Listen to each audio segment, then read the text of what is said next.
Viewers, you are welcome to the program Nigeria Decides 2023 Issues and Voices. This is a program that is sponsored by the National Working Group on Democracy and Good Governance, together with the United States Institute of Peace. The National Working Group is a civil society organization in which a number of prominent Nigerians, including the Sultan of Sokoto, Cardinal John Onaiyekan, Dr. Usman Bugaje, Professor Atairu Jega, and others work towards the development of good governance in our society. Today, our focus is on the very difficult question of what Nigerians need to do in making their decision on choosing who to vote for.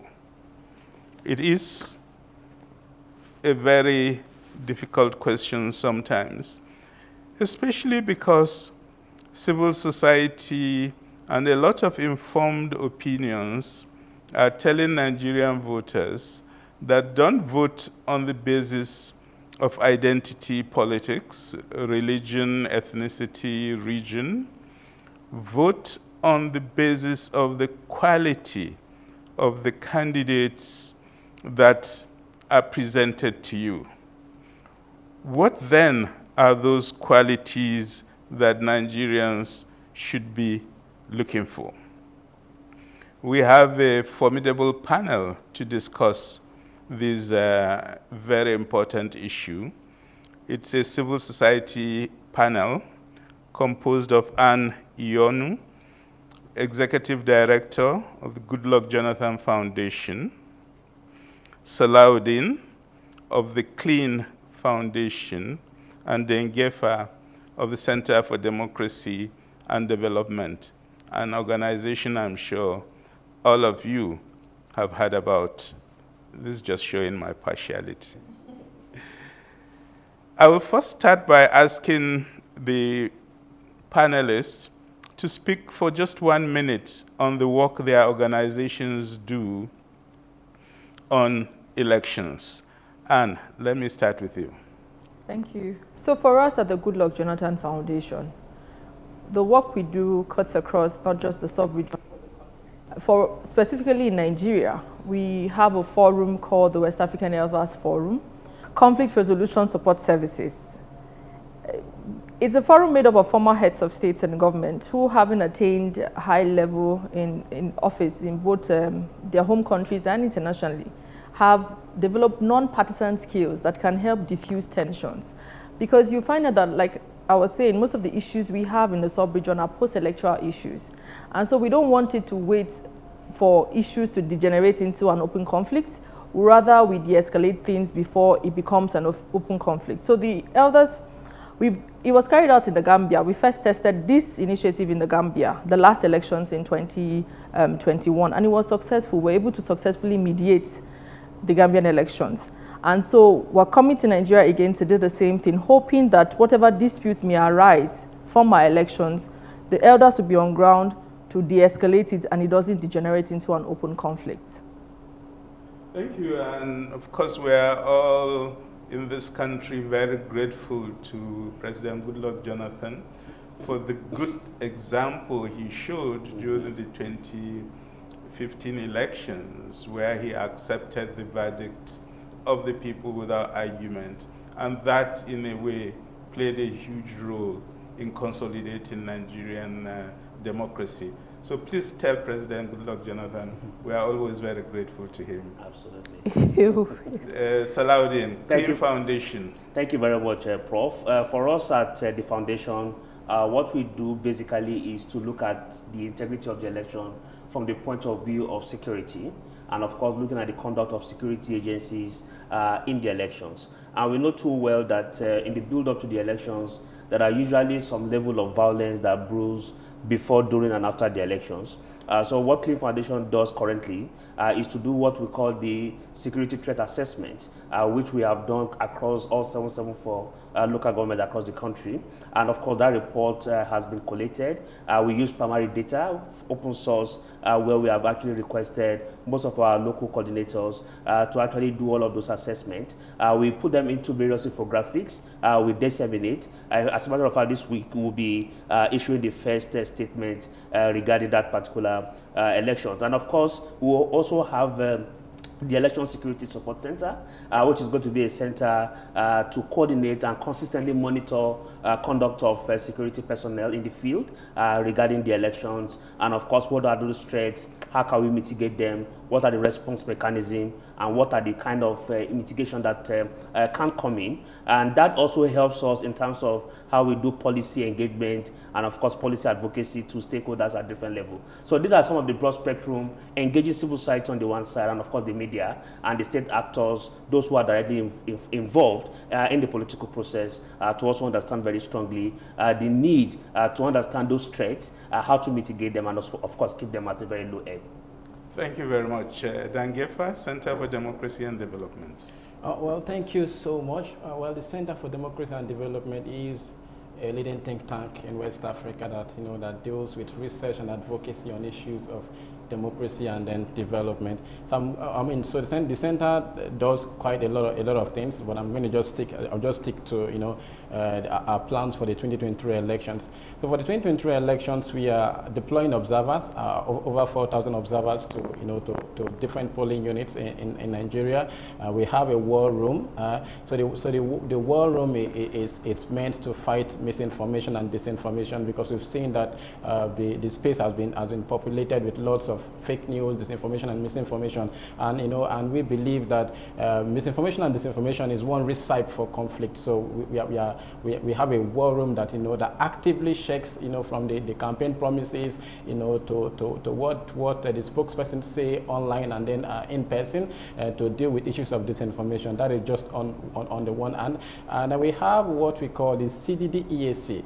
So that is the CDD Election Analysis Center. So these are experts that that deal with different thematic areas in the elections, So beyond that, we also have different programs, and then different research outputs. We brought out what we call a SWOT analysis, so strength, weakness, opportunities, and threats analysis, of the elections, looking at the security factors, ethnic factors, different factors that can possibly threaten the elections. So that is already out. We also have what we call changing the guard, looking at the emergence of the third force, and then looking at the old order and the new order that has come up, the generational contestation that we have. So we have we just brought out a very nice research report called Changing the Guard. Beyond that, we also have reports on social media engagement, women participation in conflict in elections and all of that. So we are doing quite a whole lot that I might not be able to even cover here. Just a whole lot. Strengthening, giving support to the election management body. In terms of crisis communication. Just a whole lot. Engaging journalists on peace messaging. Just a whole lot that will strengthen the democratic process in the country. And we hope that we are going to have an election that is peaceful and credible. Thank you very clearly. The Center for Democracy and Development, Clean Foundation, and Goodluck Jonathan Foundation are doing a lot of very positive work in ensuring that the elections are free, fair, peaceful, and lead to a transition that would deepen Nigeria's democracy. To come to our theme, which is how do people choose who they vote for, the Constitution describes in some detail the types of people who shouldn't or who are not allowed to contest for elections. These include people who have been found to be corrupt by tribunals or courts, people who are lunatics, people of unsound mind, people who have been declared to be financially bankrupt, and all those. These are the negative things that prevent you being able to present yourself as a candidate for the elections. In terms of what you need to have to contest, I think there are two basic criteria set out in the Constitution. One is that you are a member of a political party, and that party has put you up to contest for elections. And the other is that you have been to school and you have school certificate. I wondered what school certificate was, so I checked the interpretation section of the Constitution and essentially got surprised by how widely school certificate is defined. First, it says you've completed secondary school and you have the certificate. Secondly, it says if you don't have that you've gone to primary school.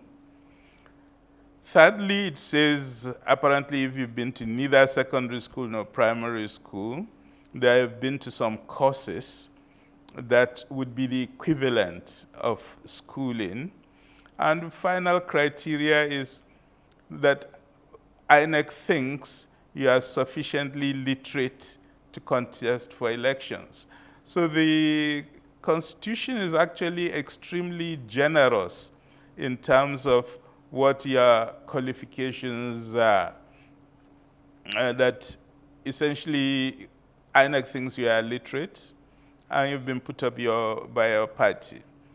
But you are civil society activists, and in a lot of your information drive, in a lot of your advocacy, you've been telling voters that it's important in this election they choose candidates with appropriate qualities for governance. Anne, let's start with you. What are those appropriate qualities? Thank you, sir. So first and foremost, looking at the state of the country as it is today, before I answer that question, you will discover that Nigeria is currently polarized. There's also distrust from government against the government. We lack social cohesion and national identity. Foster a sense of inclusion that we can achieve that social cohesion that we're looking for. A candidate who will not set us against each other, whether along ethnic line, that would remedy or rectify some of the issues and the challenges we have in the country at the moment. So look for candidates that fit that profile. Salahuddin. Thank you very much, Prof. Across the spectrum of political governance, to select, the first thing you must look out for is a candidate that is not carrying baggages. One, because of the prebendal nature that we have in the society, we have a wide range of individuals who have, over the years, feasted on our economy, and of course have actually, so we need somebody who has demonstrated through track records that is verifiable, that they indeed have, one, a passion for national development, and two, that they are unifiers. And just like Anne had rightly mentioned, we live in a plural society. And for somebody who will be able to stabilize what we currently have, you must have somebody who has that etiquette and that cohesion and ability to drive that particular kind of unification that we need as a country. But most importantly, we need somebody who also has that experience, very wealth of experience to be able to ensure that the infrastructure that we require for national development, he understands them socially, economically, politically, and of course be able to ensure that he has that infrastructure to be able to rebuild. But finally also is the fact that we need somebody who truly has that identity of ownership of the country. And that I have said very clearly and carefully with every sense of circumspect, because a lot of people that are currently putting themselves forward in the country sometimes have dual nationality. Okay, so if there is any situation, they are easily transited, they move on. But somebody who really has given his all and is willing to do so, just in the event of ensuring that we don't have people with honor anymore as a country. So we need to be able to find that missing word in an individual who will be able to take the country forward. Dangefa, what's your own view? Yeah. So thank you so much. And so really for me, I think we need a candidate with knowledge. And of course, this is not new. So I'm going to be borrowing from some of our very ancient philosophers. Plato said, "Justice is when everyone does what is best suited for." And what he basically meant by that was that there are three groups of people in society. You have the artisans, you have the auxiliaries, and then you have the philosopher kings. And then if you look at the various natures of those people, the artisans are very appetitive, and then you have the auxiliaries that are very courageous. They are pulled by strength, and then you have the philosopher kings that are very knowledgeable. So they are overtly knowledgeable. So for him, a society that is well governed is one that the philosopher king rules. So he controls the appetitive nature of the artisan class. It controls the overtly courageous nature of the auxiliary class. Now, so if you bring this to the context of Nigeria, so you realize that in the military era, you can describe the kind of leadership we've had as basically as the auxiliary kind of leadership. Then, of course, we transited to democracy in 1999, and what we've had is basically the appetitive kind of leadership. So they want to produce, they want to get what they can get at the extreme, right? At the extreme. So they don't even understand that, destroying Nigeria also means destroying themselves. You have to go to a very high level of knowledge to realize the fact that what you do in Nigeria must survive before you survive. So that kind of knowledge. So I want to see really someone that has that high level of knowledge of the highest good. And I think really that is what we need in Nigeria. So I hear a lot of people say we've discussed the problems enough, and then we don't really, discussing the problem is not the issue, we need the solution. But I tell people really, if you have knowledge about a sick person, it is not the same level of knowledge a medical doctor has. So for example, you are sick, but a medical doctor will tell you the level of sickness. It will also possibly tell you, how many days that sickness will take before it deteriorates or you possibly get ill. That level of knowledge. So for example, beyond the blanket statements that we make that, okay, fine, in the Northeast we have ISWAP and Boko Haram, in the Northwest we have banditry, in the Southeast we have the IPOB, and then we have criminalities and piracy in the South. We want someone that will bring local nuances, that will even understand the specific needs, ethnographic analysis of these various conflict situations. We want somebody that understands, the Nigerian state really, not some blanket statement that I will do this, I will do that. We want somebody that has knowledge of the Nigerian state. Because I really think that's where it begins from. Because really, I don't really feel that some of the leaders that we've gotten really understands the critical situations that we are, the debt burden that we are, the inflation rate that we have, and the possible implication of this for this country. So I don't really feel that they really have. And then the second really is about personalities over political parties. So so if you are telling me you will do this and then you do that, the easiest way, if I don't understand it properly, the easiest way for me to check is to look at your track record. So let us begin to look at the track records of these people. If we want to employ somebody in an organization, maybe an organization that is like 10 people and all of that, we do a background check. Sometimes we also consult to people to say, okay, do a background check for me for this person. But we are talking about the number one citizens of this country, and then we don't do a lot of background checks on this people. And even if it comes, we begin to argue about, begin to swing aside some of the corrupt things that we hear and all of that. We should discuss them, because really, this person is the number one person. And if you are in a bus, you as a passenger is important. But if you're not on the driver's seat, you are helpless really. And these people are vying to be on the driver's seat of this country. So we should look at personalities, look at the educational qualification, look at their integrity. We should discuss their personality. unfortunately, because if you look at the behavioral school, really, you will see that an individual comes to governance with his behavior, and his behavior influences the institution. So when we say strong institution, we are also referring to very strong individuals, because strong individuals, the character of strong individuals make strong institutions. Now, lastly, it's about their manifesto. So what I've seen in this election really is about manifestos that do not have metrics. So they will tell you, for example, we will reduce poverty, don't worry. We will bring Nigeria from consumption to production. We will restructure Nigeria. And I ask when? What are you going to achieve in the first 6 months? So that I can hold you accountable if you don't. What are you going to achieve in the next 1 year? So that I can hold you accountable if you don't. So that measurement metrics is not this. I want Nigerians, especially the youths, beyond just chanting the rhetorics on Facebook and on Twitter and social media generally, compare the manifestos of these leading candidates to say, okay, what has it got for us? How can we even hold them accountable? In the next 3 months, what can we even say to know that he is on track beyond the very blanket statements that we make? So I really want to see someone with knowledge, someone with a very good personality, and someone whose manifesto has measurable metrics that we can hold to account.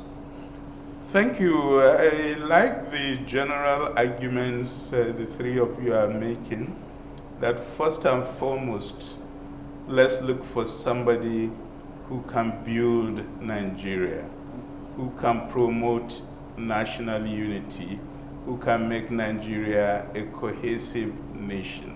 I think these are important considerations. And I like the idea, Dangefa, you raised of a background check. So let's take a number of issues for our background check. You recall civil society took a leadership position in arguing that the youth are not too young to run for office. And they were successful in reducing the age for contesting for public office in Nigeria. But there has not been a debate on the flip side of this. Are some people too old to run for office? Salahuddin, let's start with you.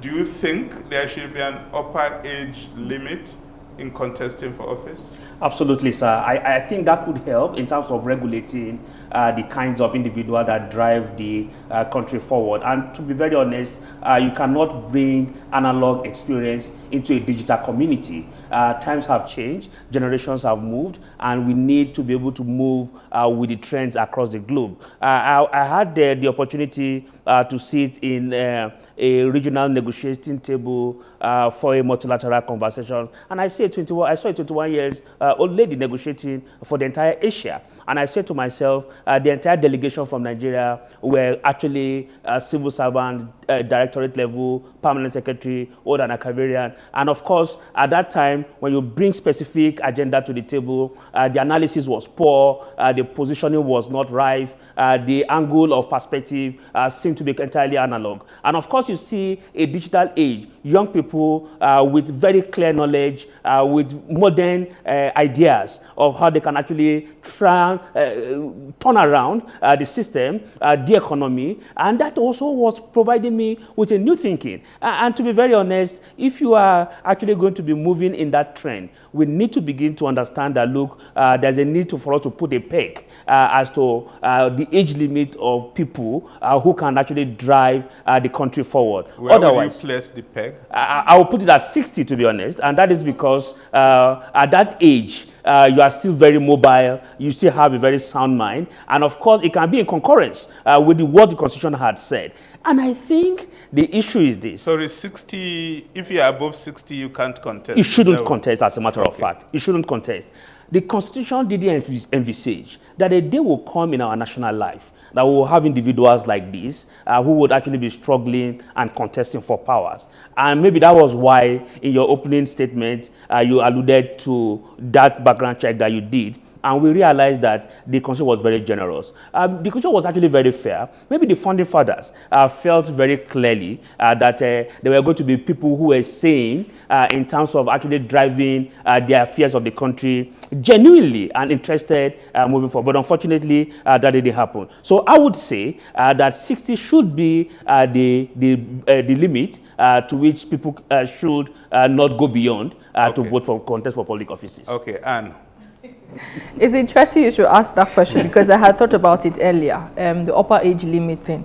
Riding on what Salahuddin has said, I'm a bit undecided. I agree there should be an upper age limit, but I would prefer that you put it at 70 because you have some very sound minds who even at 60-something, 70 are doing extraordinary things. And I also want to, the fact that we are preaching discrimination, non-discrimination, we shouldn't discriminate the elderly from contributing their own quota to society. There are certain things an elder sits, whether we like it or not, they have knowledge about. There are certain things they have experienced, that they have more knowledge that we could learn from. So yes, I agree with the upper age limit, but let's peg it at 70. Okay. So just riding on what Hannah said, very, very, very interesting. Well, I will just start off with the fact that I have seen very young persons that, that ruled and then ruled very badly. I've seen very old persons that ruled and then ruled very well. So for me, the argument is really contextual and based on capacity. So I would rather say let us discuss in terms of being healthy and being mentally fit. So I mean, say if you're 70 and then we'll come to those, but now it's age. Okay, so really I don't think that there should be a age limit, but of course if there should be, I will keep that at 75 because I mean so the argument will now be that I mean even professors at some point retire. Yeah, professors at some point retire. So yeah, I'll keep it at 75. Okay, yeah. So on age, we feel there should be an age limit, but that should range from 60 to 70 to 75. Viewers, we'll take a short break. We'll be right back.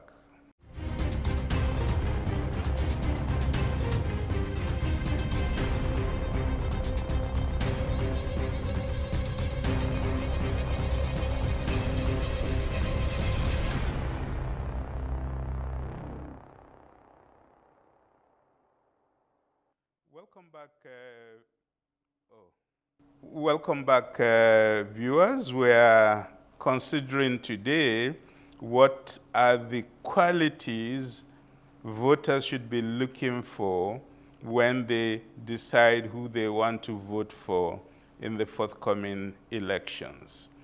We've raised issues about what the constitutional provisions dictate, and we have looked at what other qualities are necessary, and one of those qualities we've looked at is age. Should that be a factor? I don't think we have a perfect agreement on that, but people feel, our panel feels, that yes, we should think about that, and maybe the range 60 to 75, which is a very broad range, should be where we should be looking at. The next issue I want to ask my panelists is the question of health. Health has become a major issue already in this campaign, especially in the social media, but also in the traditional media. You will see a lot of affirmations and allegations that some people are too unhealthy to be occupants of political office. And what's your view on this? Thank you for the question. When you were reading the criteria for eligibility for presidency earlier on, I'm sure you mentioned something about sound mind. Yes, it's in the Constitution. So when we begin to look at the issue of health, I would like that we separate it into two parts, which is one, mentally, and then physically. Let's deal with the physical health first. For you to be president, you need some sort of agility to be able to not just move from one place to the other, but to be able to drive some of the processes or some of the campaigns promises you had made. Because you need to be able to push it and see it through fruition. And then you talk about the mental capacity. So Anne, what do you think should voters think about health status of candidates? should that be a factor in their consideration of who to vote for? Very importantly so. I think voters should consider health as a very critical factor in determining who they vote at the next elections. And when we're talking about health, I'd like us to break it down into two components, which is the physical health and the mental health. Both are very important. It's not enough for you to be physically fit or to be agile. You also have to have the mental capacity to be able to take certain decisions and to understand the rigor, or to, for lack of a better word, to fully utilize the rigors of that office. Because being the #1 citizen of this country is not a walk in the park. It's not something you wake up in the morning and you think is business as usual. It requires extensive and rigorous mental calculations on what policies will best work for your people. How do we see our electoral promises to the very end? So yes, when deciding whoever voters would at the poll, I would suggest that they take into consideration both the physical health and the mental health. Thank you. Thank you. And Salahuddin, what's your view on health? Thank you very much, Prof. I agree completely that you need to also find that aggregate within which to determine. I know too well that even politicians know that Nigerians expect that component of certification. And of course, that is why they try to make a caricature of it, even whilst declaring. I know that when Rotimi Amechi was going to declare, he did that in the stadium, and of course had to run around just to communicate to Nigerians that look, in the build-up to the primaries, that look, I am very physically fit, just in case communicating to delegates, so choose me over any other person. And I have seen that played out.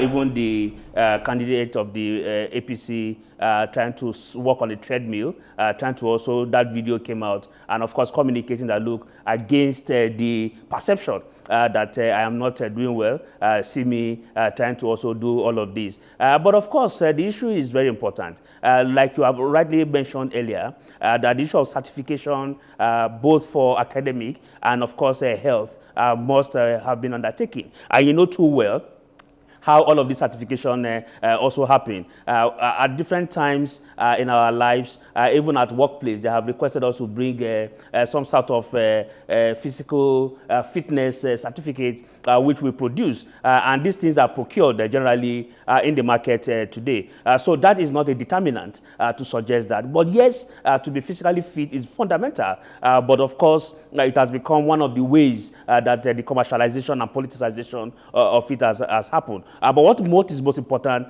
is the stability of the mind, mental health. That for me is the fulcrum, and that is the center of gravity. Whoever, I mean, we have seen a president in the US once, after the Second World War, he was on the wheelchair and of course brought the US out of recession. Even the 20-year-old boy today is not entirely physically fit because of the societal threats that we have and all the threats that are associated with it. But what is most important is the stability and the mental health that every participant in this runoff must have in this entire process is very germane. And that, for me, should be the concentration. But yes, citizens must choose, and they must choose somebody who is healthy. Yeah, so thank you very much. So I think this is just one point that we all are going to agree on. Yes, so I think health is really, really important. So if you look at Nigeria, I mean, Nigeria is the most populous black nation on earth. I mean, beyond that, it's a very complex country with multi-dimensional issues. So I can imagine it being the president of Nigeria, and then you have to read the daily paper maybe by night, and then in the morning, the Nigeria Delta people are calling you for flooding, and then all of the issues in the northwest, northeast. It is really overwhelming, and you need someone really that is very mobile. So, but also health issues are in a continuum. So you have, of course, the healthy. You can be more healthy and be very, very healthy. So I think that really it is looking at what specific issue, the specific health issue that you might possibly have. If it's something that can affect your mobility to an extent, or even affect issues of governance, I mean, it is something we need to consider, especially because, I mean, we've had a taste of this kind of issue before. I mean, so we had the Yar'Adua issue, and then we all know how this country was almost pushed to a tipping point when unfortunately we lost Yar'Adua, and then Goodluck Jonathan was supposed to come in, and then there was no provision for that. We had to use the doctrine of necessity and all of those stuff. It was something that many people predicted that Nigeria would. I mean, that it would be a tipping point for Nigeria. So it is something we don't want to keep experimenting with, especially because of the fragile nature of the country. We are divided along different ethnic fault lines and all of that. So it is not something we want to keep experimenting. I think health issues are really, really, really important. In this election, we have about 48 million voters that are youths. I mean, so if you want to deal with the youth, somehow, there is actually a generational gap. If you are too above them, they tend to listen to you, and that is why maybe some candidates appeal more to the youth, because they feel they are more younger and they can understand, understand, some of the differences that they have, and it's also about issues of health. So really, I think health is really, really important, and it is what we should consider, and we should consider it really, really, really, really deeply, especially because Nigeria is one country that is really multidimensional and needs a very mobile president.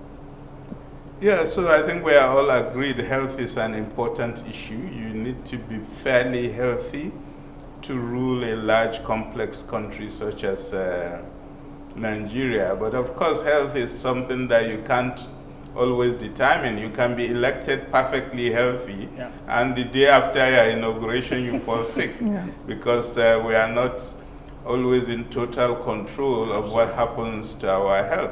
But I think the key point that all the three of you have raised is that people should consider how healthy or unhealthy a candidate is when making their decisions on whether or not they want to vote for that candidate.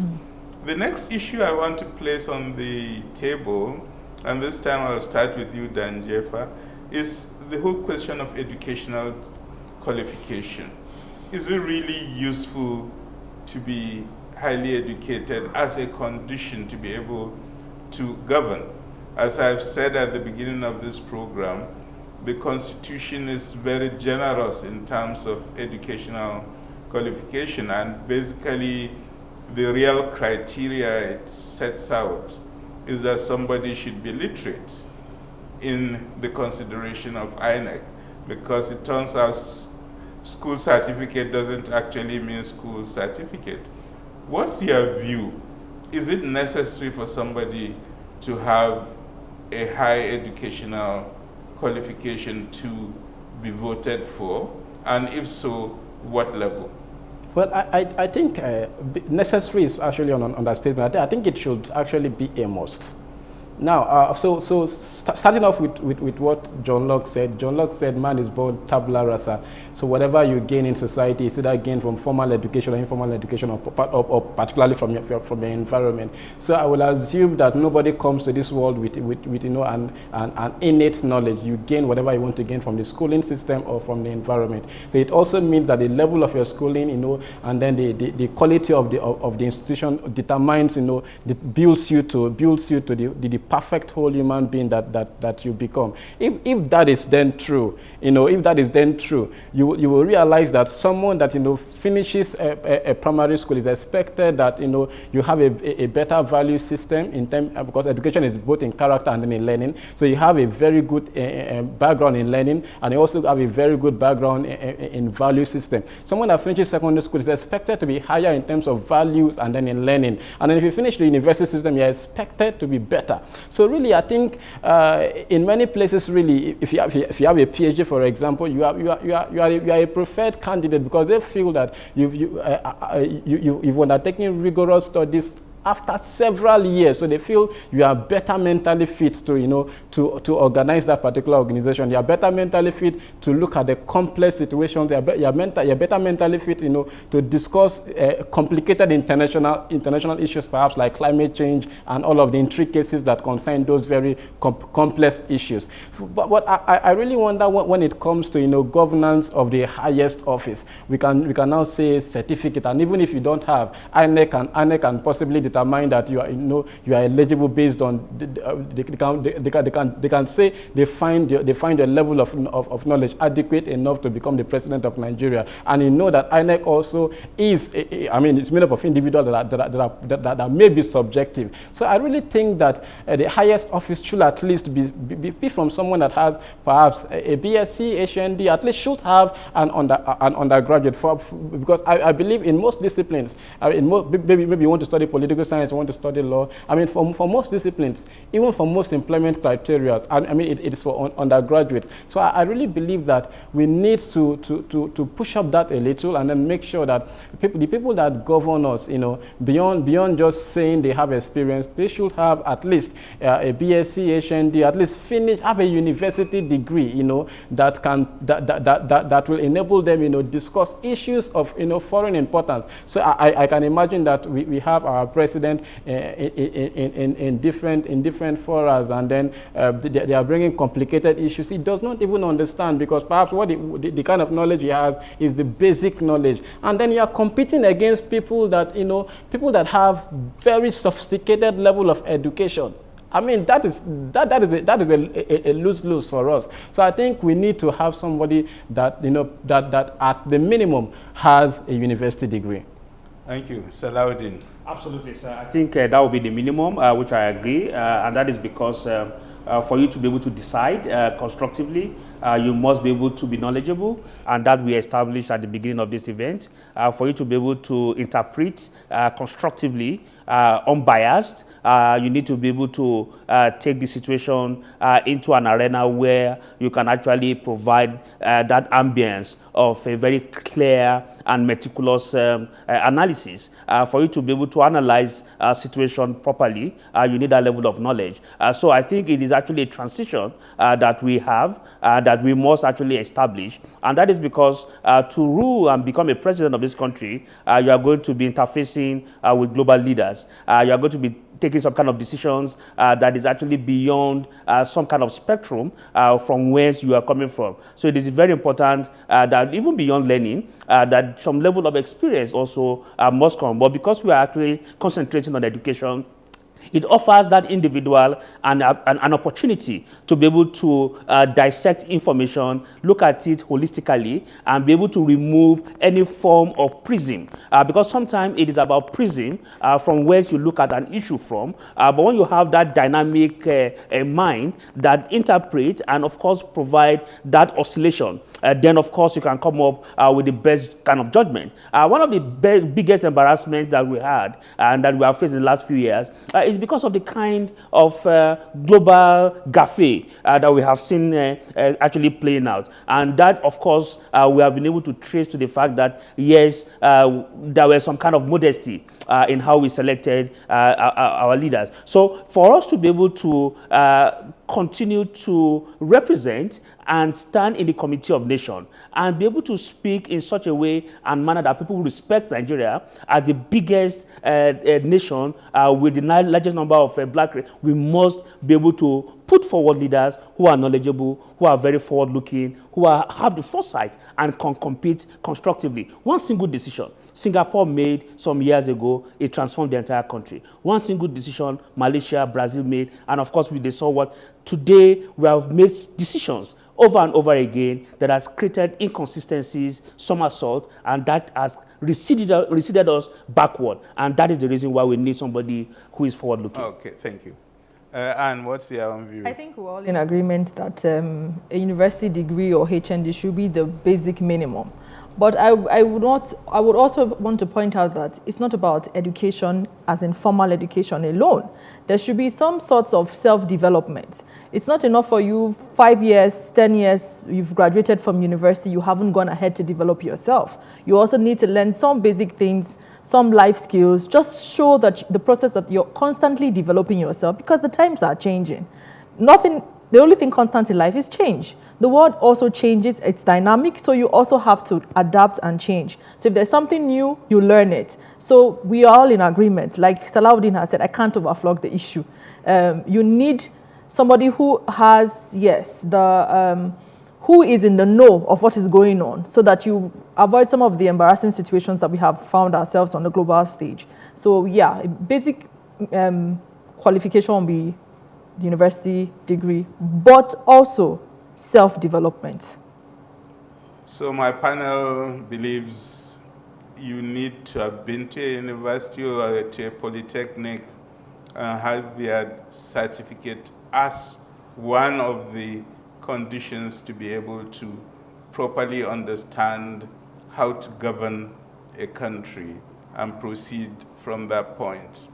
Of course, some people have argued in the past that you can be very knowledgeable without going through the walls of a university. True. And it's maybe because of that, the Constitution framers were a bit loose in the way they defined it. I definitely remember during one of the constitutional debates, Alhaji Tanko Yakase, who is one of our senior politicians from Kano, is 94 years old today, I think, who is very articulate and has always made the point he's never entered a classroom in his life. He was a tailor apprentice when Aminu Kano picked him up, and he actually taught him to read and write. In that sense, therefore, he's been to school in the sense that somebody did sit down and teach him to read and write. But my next question has to do with, are there other skills you need for governance? For example, some people argue that if you've never worked in government, you've been in the private sector all your life, you shouldn't be elected into office because you don't know how government works. Others will argue exactly the opposite, that, well, people in government are used to bad habits. The private sector, for example, has a lot of very useful skills that when applied to governance could carry the nation forward. So my question now is, I'll start with you, Anne.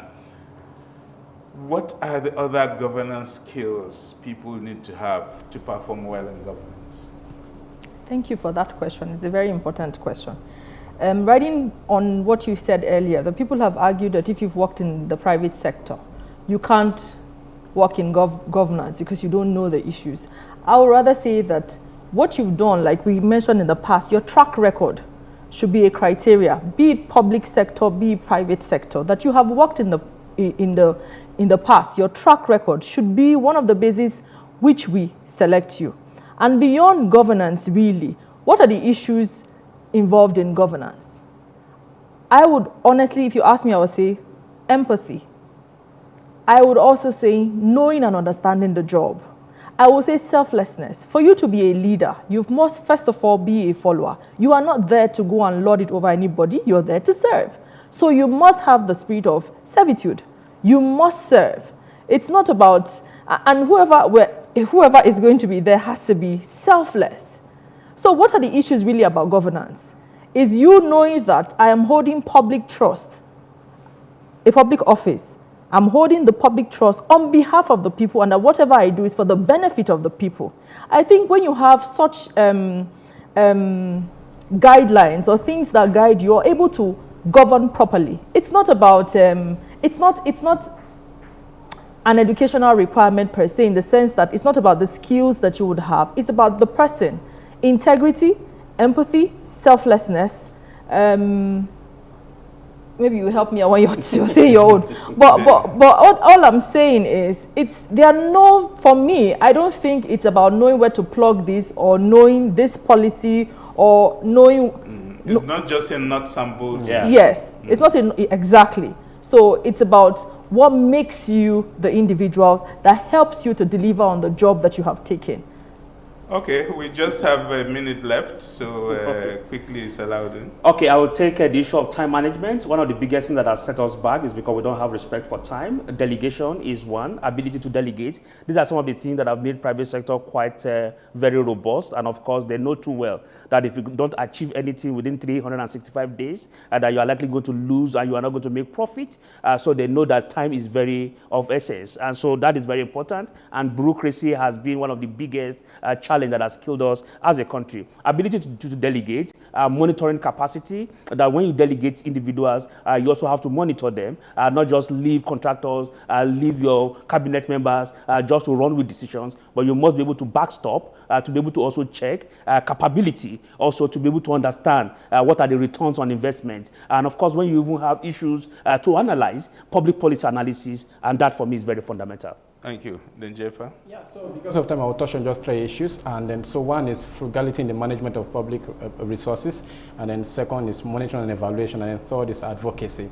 So for management of public resources, you know, the one problem we've had in this country is wastefulness. So we need someone that, you know, that possibly understands that, okay, we need to, governance is about saving, you know, beyond the personality traits that Anna has also talked about. But then we also need monitoring and evaluation. So for example, we've seen where budgets are passed and then the leader cannot really account for some of the budget. We have budget padding here and there, and we go back and forth. So we have someone that can really monitor a process and then also, you know, evaluate a process, either with a team of experts or on its own. And then we have advocacy skill. This country is made up of, you know, it's complex. So we need a leader that can come and say, I mean, for example, when we had the NSAS, we'll say, okay, fine, I think Nigerians, it's okay, I've heard you. Now we are having Naira scarcity, that will come out and say, Nigerian, this is it. And the Nigerians will listen, a commanding leader, and that comes from really from advocacy. Maybe a lot of people in the civic space have it, but I'm not sure most of the leaders that we have that skill. Thank you so much. We've had a great panel today looking at the criteria for leadership elections as we approach the elections. I think I'll just end with 3 keywords from what Anne was saying. That first of all, we need, in addition to all the other qualifications, a leader with empathy. Secondly, a leader that's selfless. And thirdly, a leader with integrity. These are keywords for you to consider as you prepare to vote for your new leaders. Thank you, viewers.